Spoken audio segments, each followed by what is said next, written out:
மதுரை மாவட்டத்தில் வீடுதோறும் மோடி உள்ளந்தோறும் தாமரை என்ற யாத்திரையை பாரதிய ஜனதா கட்சியின் மாநில தலைவர் பொன் ராதாகிருஷ்ணன் துவக்கி வைத்தார்.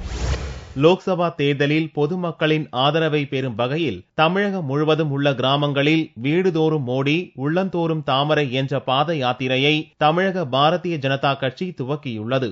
மதுரை மாவட்டம் கருப்பாயூரணி கிராமத்தில் நடந்த பாத யாத்திரை துவக்க விழாவை மாநில தலைவர் பொன் ராதாகிருஷ்ணன் ஞாயிற்றுக்கிழமை அன்று துவக்கி வைத்தார். பின்னர் செய்தியாளர்களிடம் பேசிய அவர், இந்த யாத்திரை தமிழகத்தில் ஒரு புதிய எழுச்சியை ஏற்படுத்தும் என்றார். தமிழகத்திலே வீடுதோறும் மோடி உள்ளந்தோறும் தாமரை என்கின்ற நிகழ்ச்சி நாம் துவக்கியிருக்கின்றோம். மதுரை மாவட்டம் கருப்பாயூரணி கிராம பஞ்சாயத்திலே இந்த பாத யாத்திரை இன்று இங்கு துவங்குகின்றது.